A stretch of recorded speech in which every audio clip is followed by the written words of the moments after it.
Welcome, everyone. Thank you for joining us today. This is the TCL platform, and it's about leadership and self-development. And today, Jacqueline Lulu Brown and myself are going to talk about leadership, what it means for women, what it means in politics, and not party politics, not specific things, but really the more general of how women show up. Are there any barriers with women when they go into politics? What do women face? Is there a difference between men and women Mhm. leadership in politics? So that's what we're doing. So for the next 20 minutes, it's going to be a global exchange about leadership and politics. So, with that said, I'll give you a brief introduction of myself.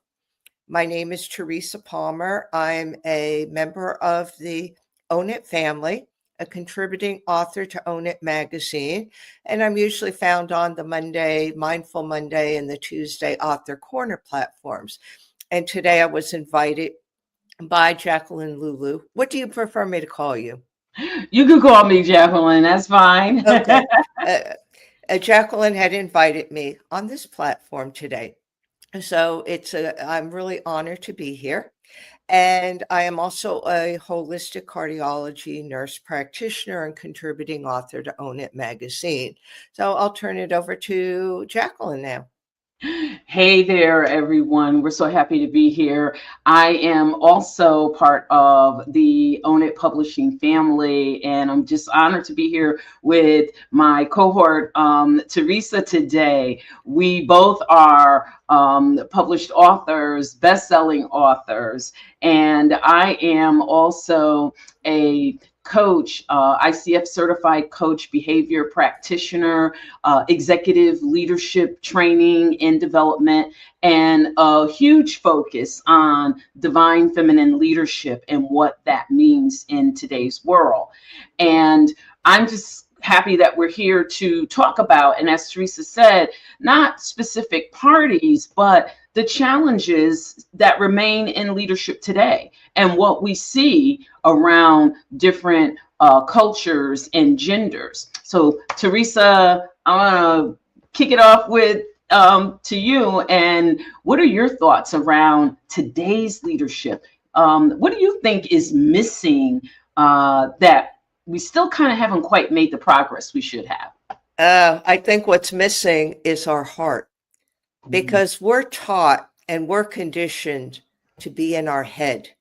And that's societal, organizational, you name it. We're always taught to be logical.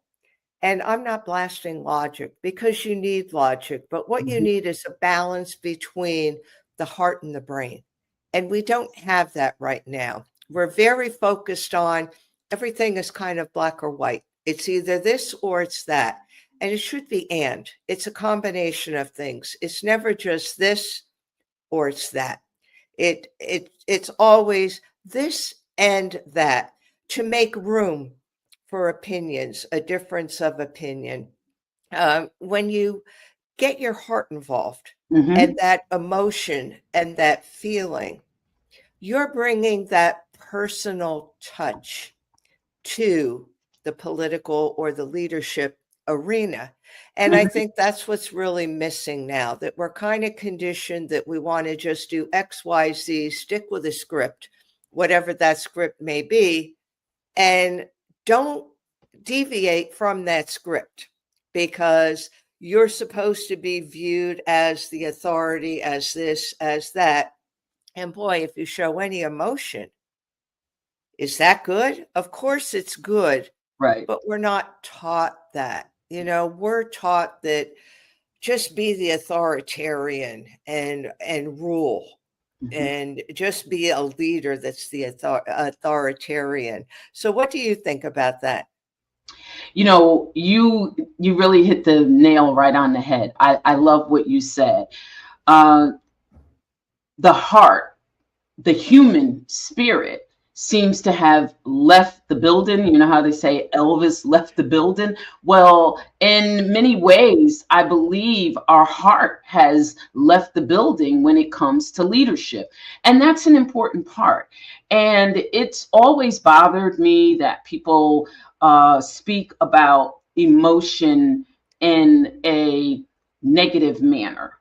And my thoughts is that first, let's change our language because there's nothing wrong with emotion, but let's change that to say passion. Because when we're accused of being emotional, oh, well, as you said, you have to, it has to be logical and it has to make sense. You know, we're not, and now I'm going to tell my age, we're not Dr. Spock in Star Trek. If you think way back when he used to say, well, it's illogical. But we have to bring the heart with the intellect and align that. And it's okay to operate from a sacred space, which is your heart. That's all that is. We complicate this whole emotional piece. And that's where I believe divine feminine leadership principles come into play, because it's not for females. It's not, divine feminine leadership is not a trend. It really is a timeless calling to remove the old paradigm of, as you stated, the intellect, and you really don't allow anything else to enter into what your brain says, but your brain is disconnected from your heart. Divine feminine leadership principles are really an awakening to the sacred power that is within men and women. And all it's doing is honoring your presence from wisdom, from the heart, rather than domination, fear, and ego. And it's not complicated, but it is something that is missing today quite a bit. And I really think that the old paradigm and the traditional leadership, it emphasized strategy, control, and competition. And I don't want to throw the baby out with the bathwater, but what needs to come into that is inner knowing and grace and wisdom, and then vision and service rather than vanity and status, more than aggression or needing approval, but leadership that really listens deeply, that actively listens, sees clearly, and then acts courageously from a place of the heart. And I love that. What I would ask you is, when you talk about the heart, can you elaborate on that just a little bit more, so that as I'm referring to what you said with the heart, so that people really understand that this isn't being emotional and out of control. Right. It's a centered place. It's really the foundation of that connection with our brain. Right, right. When I talk about the heart, and this is really what my whole practice has been based on for well over 2 decades, close to 3 decades, is really looking at this holistic view. We think of holistic as alternative therapies, whatnot. Mhm, No, that's not what it is. It's a combination of our Western culture with ancient and Eastern culture traditions, where the Eastern traditions see the heart as the center of our being. And people may or may not agree with that. In the West, especially I've seen in our field of cardiology, is we think of the heart as a pump. mhm, It's a pump. It's a miracle because the heart gives and sustains life. Without your heart, you're not going to be here. 3.5 weeks after conception, your heart is not only the first organ, but it's the first brain to develop. And I'll explain that further in a minute. And then at 4.5 weeks comes the brain in the head. Then at around 5 weeks comes the brain in our gut. And it's all connected through the nervous system. So Mhm. it's supposed to work together. So when we look at the heart is more than a pump. The heart is really, you could look at it as your intuition, your inner knowing. It's also your connection to a higher power. And it doesn't matter what you call that higher power. It's not a religious thing, it's a spiritual thing. And if these traditions have been passed down, I guess for like hundreds of years, there's got to be some sort of validity to it. Even though right now, science can't tell us about a lot about the spiritual aspect of our heart. Heart math has done a lot of research about the connection between the heart and the brain and the gut. And I think that's a very important piece, that when we look at our heart, we're not just looking at it as a pump, but we're looking at it as, yes, the seat of our emotions. It has a connection to our emotions. The heart has a brain. We take in and process emotions. And when we do it with our heart, it gives us a chance to sit with it, because the brain is a pre-programmed response. So if we take time first with the heart to sit with it, the heart could send the message to the brain via the nervous system that everything is okay, and not put us in that stress or fight or flight mode. And I think a lot of times we're operating from fight or flight, and Mhm. that's what gets us in trouble. That's Yes. what always gets us in trouble, because really we think we're thinking, but we're not thinking, if that makes sense. We're not thinking because we're running on autopilot. And when we only use our brain, the brain is like a computer.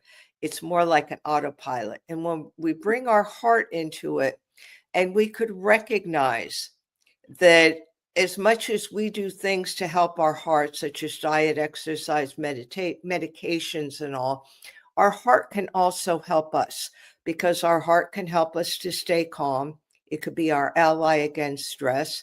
It's our connection to a higher power. And there is a power greater than us.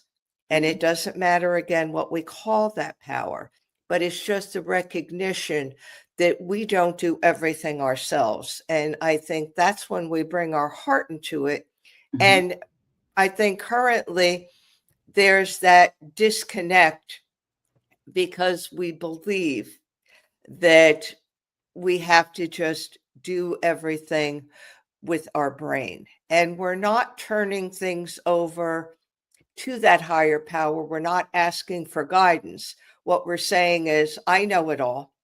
I'm the leader. I know it all. And this is what I want to do. And we need to, again, bring that heart into it, that holistic view of that meshing between the Western and the Eastern philosophies, the practices, the traditions, to use the wisdom of our heart to help guide us with our brain. It's not heart or brain, it's heart and brain working together to get the best results. So I hope that's clear to people. Absolutely. I love the way that you describe that. And it's really important to understand the difference in Western culture and Eastern culture. And having been someone that has had the opportunity in leadership to experience all different cultures, very much Eastern and Western, what you have outlined is so very important, because when we are operating from that place, power is not hoarded, it's shared. And influence is not about control, but it's actually about transformation.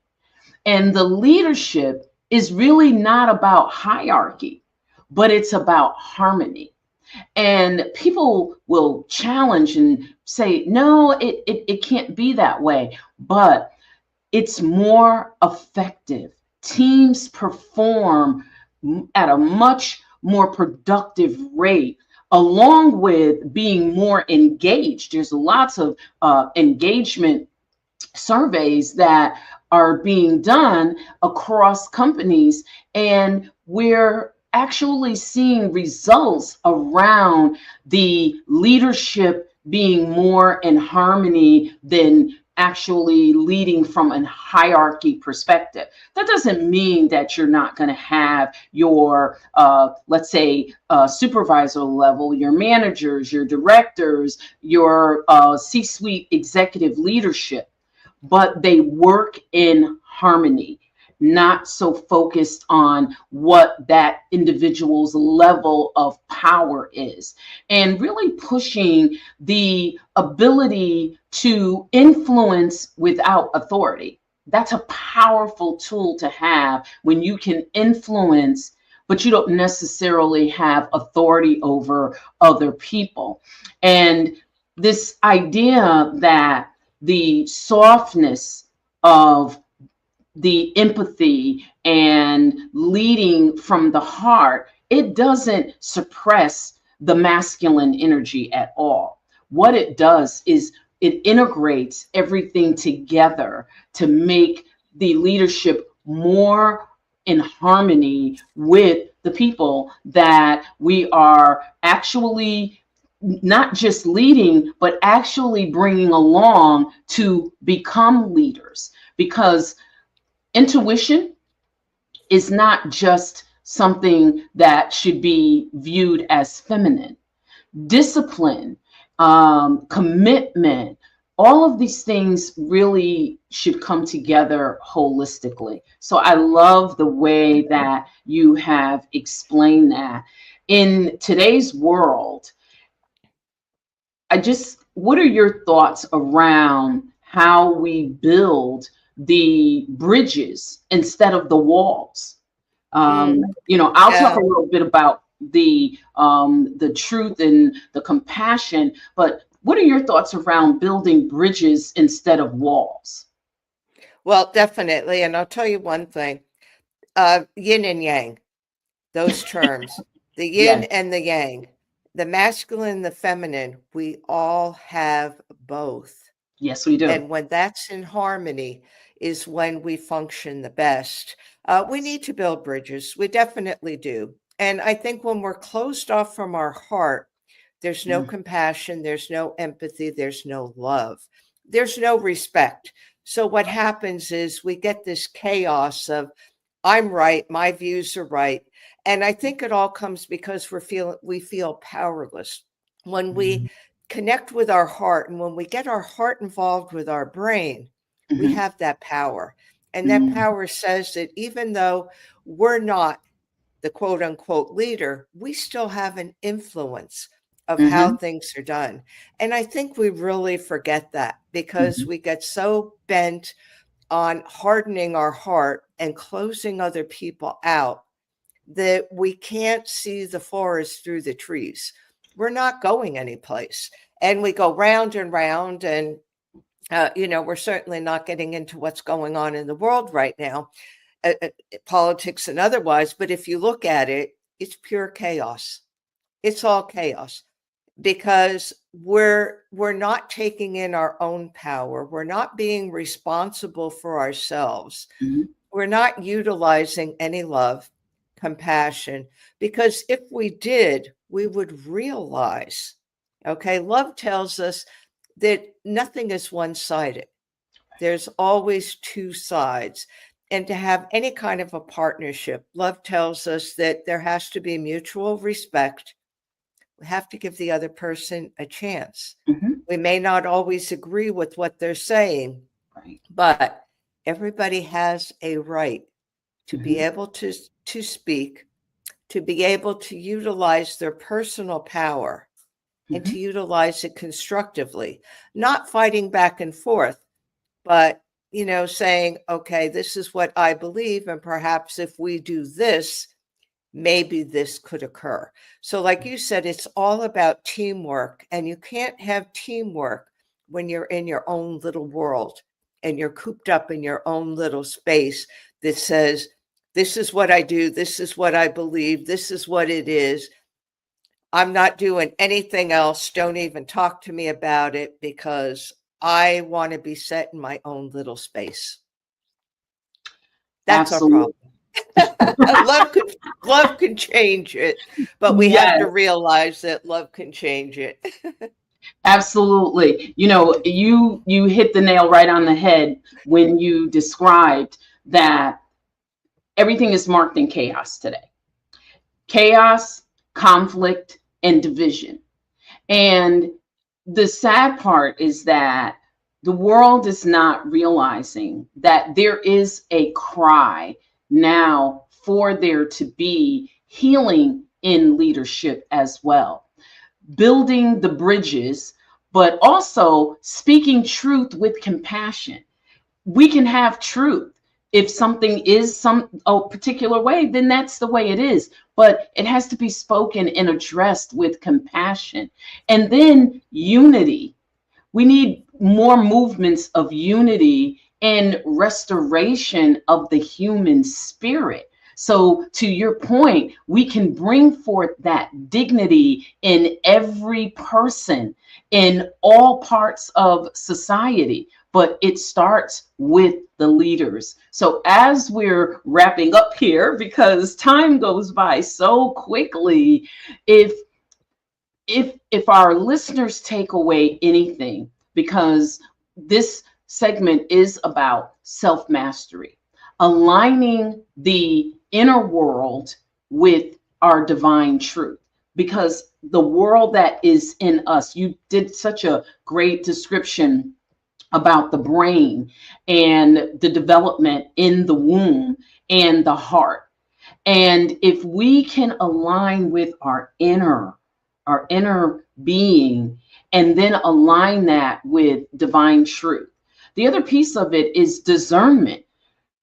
That has become a bad thing now. Oh, you're operating off of emotion. No, discernment is actually seeing beyond the illusion that sometimes is in front of us, and it gives us that view into more spiritual reality.